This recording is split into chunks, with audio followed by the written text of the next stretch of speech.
Washington, can You said you missed reports us. that the U.S. Okay.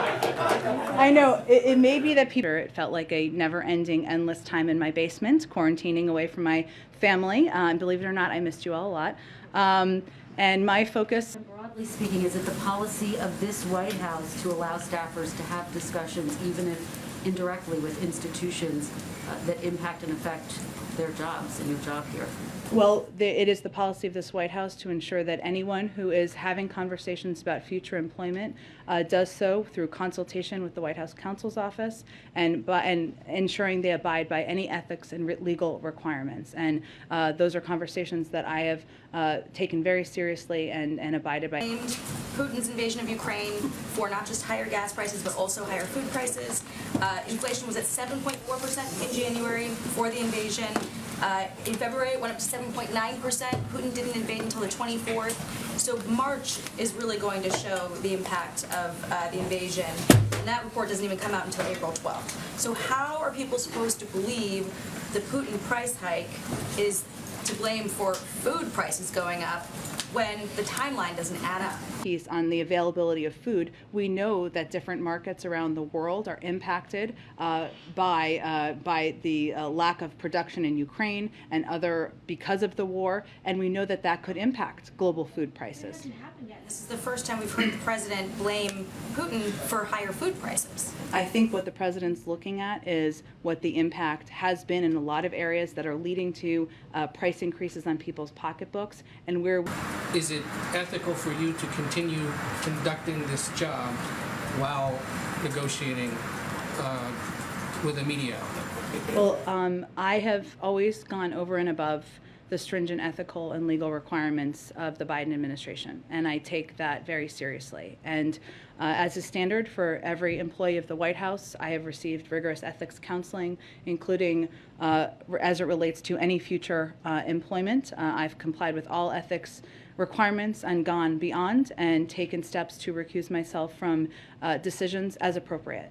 The idea of the president's clean energy and sustainable economy and decarbonization agenda is very much alive, very much ongoing, and that's the chew gum part. You know, that we have to make sure we help consumers get through this difficult period and help to bring down the impact as best we can of the Putin price hike. But at the same time, we simply cannot give any sort of short shrift to our clean energy agenda that is so essential. As the president so clearly stated yesterday, ultimately, we need to reduce our reliance on our dependence on oil altogether. There's a big challenge for people from gas prices and rising prices for everyday goods, and it hits the hardest down the income scale. Is it true that you are leaving the White House to work for MSNBC?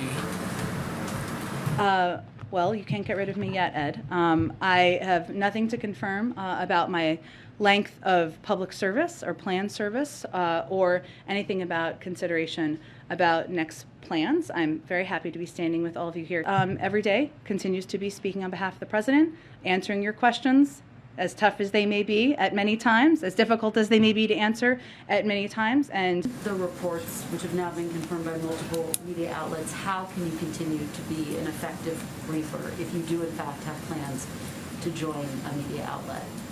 Well, I have nothing, again, to announce about any conversations or any future plans. And at whatever time I leave the White House, I can promise you the first thing I'm going to do is sleep and spend time with my 3- and 6-year-olds, who are my most important audiences of all. But I would say, Kristen, that again, I have taken the ethics, legal requirements to the highest, very seriously.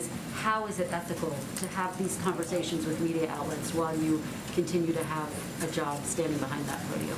Well, there are a range of stringent ethical and legal requirements that are imposed on everybody in this administration and many administrations past about any conversations you're having with future employers. That is true of any industry you're working in, and I have abided by those and tried to take steps to go beyond that as well. Today. One quick follow-up. I mean, we're still not back to pre-pandemic employment levels, correct? And Yes. most of the indications, most of the measurements that Americans might want you to say to measure President Biden against is not like, okay, well, we dug ourselves out of the hole, but how much further are we getting above where we would have been had the pandemic not started? Yeah. And when do you guys start having to measure against that and measure against like, okay, we're now 500,000, 1 million jobs above where we were before the terrible pandemic? So there are a variety of ways to look at that plan. You're right that jobs are not back to their pre-pandemic peak yet. They're still 1.6 million or 1% below their pre-pandemic level, but they are climbing back at a rate. Look, but I think the most important point that we're talking about here is that there is an ongoing labor market recovery with strong momentum that is delivering really solid job opportunities. The president has tapped the strategic reserve twice before, and it still hasn't had the desired impact. Why is this time going to be different? So as I said a moment ago, I think that I would definitely challenge the claim that it hasn't had the desired impact. We saw both in the last release and in this release the price of oil come down quite quickly. These yesterday that were announced are sort of a push to get them to use these, leases, not all of which may produce any energy. But beyond that, the answer I got yesterday was long-term our focus is on, clean energy, and that's why the president invoked the DPA to try to get, battery parts for electric vehicles. That was not, the answer that the oil industry was looking for. That answer for, what the long-term plan is shifted away from fossil fuels.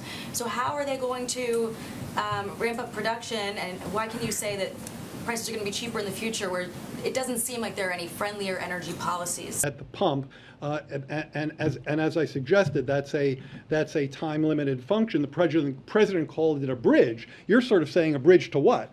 Right. And I understand that. Well, look, oil is probably above that price point and certainly has been even higher in recent weeks. Historically, that has led to greater energy production. Now, if you don't see that market response, I think you have to ask yourself why, and that involves the kinds of commentary you've heard the president make about industry concentration, about the need for competitiveness.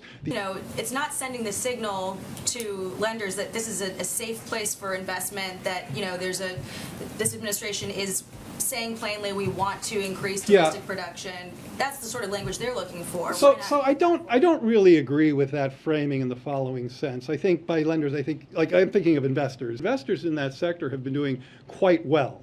And that tells you right there that there is a price point wherein it is very possible for an energy producer to be highly successful and to make a lot of money in today's economy.